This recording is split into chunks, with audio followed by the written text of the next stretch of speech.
hurt, not necessarily be physical hurt. Oo, emotional. Emotional, mental. Oo. Nasibak ka dyan. Putang Ang ina niya, suka siya dyan. Tapos binidyohan pa nila, no? Ang ina. Yari. Suka yan. Suka pera yan. Kahit mag-sorry yan, suka pera. Tama, further the complaint. Pero, wala kang pakialam, pero nandun ka sa live ni Daddy Dragon. Wala ka akong pakialam sa away nila. Pero may pakialam ako sa sasabihin ng magulang regarding dun sa sinaktan yung anak niya. Diba? Kasi kahit sinong magulang, pag kinanti yung anak mo, putang ina, talagang puputok din ang butsi mo. Nakakatawa yung mga nagsasabi na nagsumbong, gago ka ba? Tangina, hindi lang sila mahal ng magulang nila. Oo, Baka kasi wala silang magulang. Ako man yun, sa anak ko nangyari yun. Oo. Tangina, susugurin ko rin yung nanganti sa anak ko. Ganun yun. Oo, ganun talaga. Understandable yun. Anyway. Tsaka dapat yun talagang reaksyon ng isang magulang. Kasi mo pinabayaan ka. Oo. Diba? Well, anyways. Hindi, yun ang tanongin mo doon sa mga nagbabash doon. Ano mas gusto mong gawin ng magulang mo? Mag-react o walang ONR, di ba? Yun lang yan eh. Ako gusto ko si Daddy Dragon kasi very protective sa mga anak niya eh. Hindi siya takot na pakita. Kasi may iba, protective pero tinatago. Di ba? Kaya okay din yun, mag-aaman na yun eh. Tsaka sa kanila tutong mag-auto-auto, Oo. di ba? Akal. Shout out JC Evangelista. Alam mo ba? Alam mo yung nangyari kay CJ Evangelista, yung sinapok. Sinampal.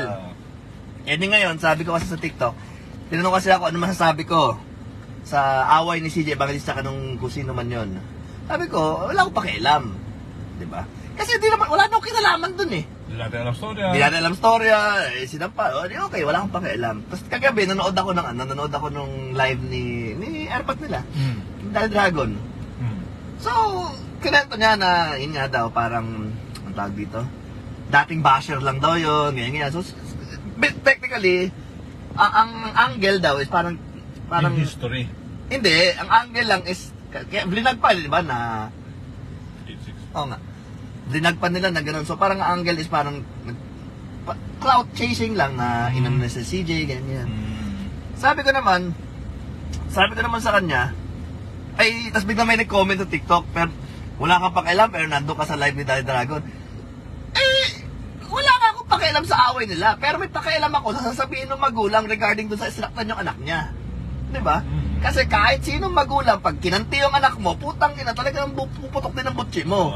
Nakakatawa yung mga nagsasabi na nagsumbong, gago ka ba? Tangina, hindi lang sila mahal ng magulang nila. Oo, Baka kasi wala silang magulang. Ako man yun, sa anak ko nangyari yun. Oo. Tangina, susugurin ko rin yung nanganti sa anak ko. Ganun yun. Oo, ganun talaga. Understandable yun.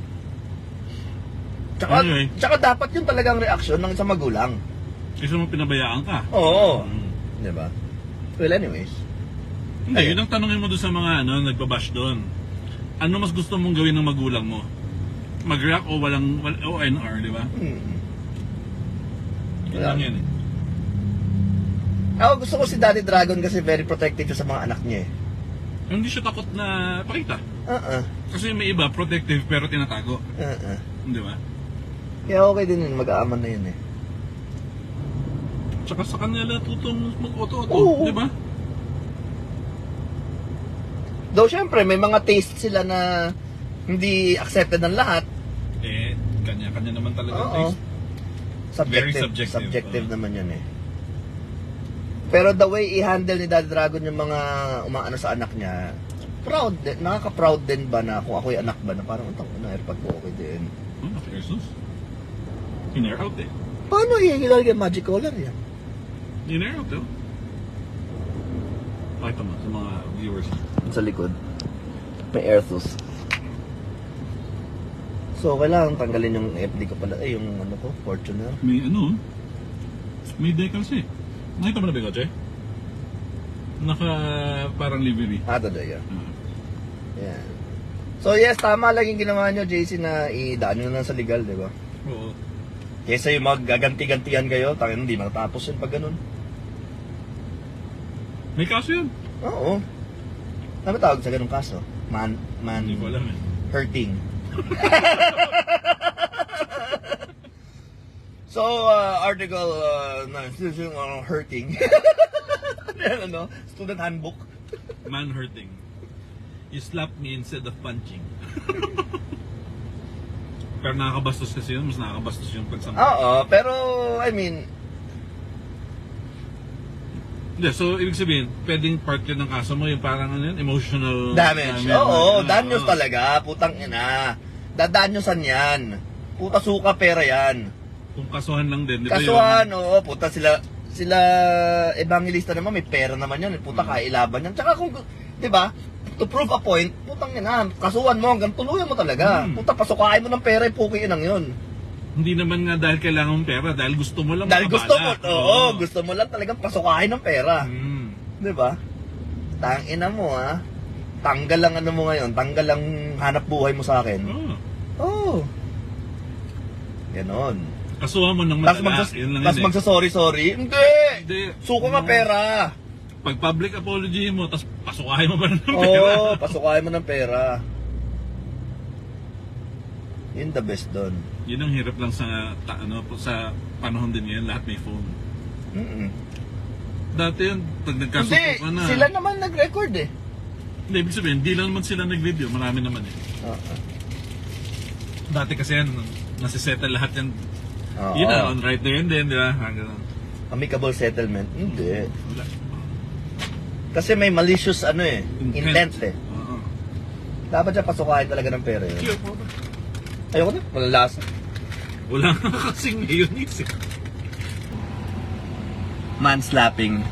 Slap, alam mo guys, ang mga ini-slap lang yung mga mangina. Mangina slapping. So anyways, bahala na sila doon. Pero intrusive thoughts lang, 'di ba? Na puta pasukain ng pera. Nang matauhan, 'di ba? Yun lang yun. Kasi pag matagal ka ng social media content creator, parang si CJ, yung mga bashing na ganyan, wala nang dating yan eh. No, it looks like a small thing. It depends on the situation. Falsity or... Hindi, ano man yung tanong? Can I file a case if someone slaps me at a public place and used abusive languages? Or is it just a small thing? Ayan, sagot. Though it looks as a small thing, it depends on the situation, falsity, and veracity of the facts involved. No, it do not stops there. What is the consequence of that abuse when it is true also? Further, if it is made with false accusations, then it's defamation or hurt. Ayan, din yun. Physical injury. Physical hurt. Hurt, not necessarily be physical hurt. Oo, emotional. Emotional, mental. Oo. Nasibak ka dyan. Putang Ang ina niya, suka siya dyan. Tapos binidyohan pa nila, no? Ang ina. Yari. Suka yan. Suka pera yan. Kahit mag-sorry yan, suka pera. Tama. Further, the complainant or the person who alleges such allegations has to prove that the abusive language was used without reasonability or not provoked at the moment. Eh merong, tangina mo din. Suka pera yan. Date of exchange. Complainant must also prove that the abuse was uncalled for or such abuse was with force. Further, abusing without knowing the reason is also not abuse, but one may be forced to fine depending on the discretion of the court. Puta, assault gago. Offenses would be assault. Hurt this depend on circumstances and punishment extended to 7 years. Putang ina mo. 7 years, gago. Sa Amerika yata yan. Eh, sabihin na natin ganun. Imprisonment. Kala mo wala kaming pake? Hindi, kasi nga nag-comment ng ano yan, dito si JC kanina. Wala kaming pake. Ang gusto lang namin mapanood, yung sumuka ng pera yung ano mo. Baka doon magkaroon kami ng pake pag sumuka ng pera yun. Parang, Wala kaming pake doon sa pinag-awayan nila. wala kaming pake doon sa pinag-awayan. Oo. wala naman kaming kinalaman dun eh. Pero ang paki namin, ano kaya ang kaso mo pag nanampal ka in public? Yes. Na pwede kasing mangyari kahit kanino. Yes. Diba? So, ang magandang diskarte dyan, pag mananampal ka, sampalin mo na ng pera. Parang hindi Tapos magalit. agad. Oo. Sampalin mo ng pera. Magkakasibik rin ako, ipon-ipon lang kami mag-asawa. Ay, nanagaan mo sa akin basketball, hindi ko alam, papatulan ko, baka malumpo sa akin to eh. Dakdakan ko ng dakdakan to eh, ito yun eh. Ano ba? Lalabang ba sa akin? Ay, lalabang ka ba? One-on-one tayo boy. Baka dadakdakan ko lang to. Laki-laki din yan, no?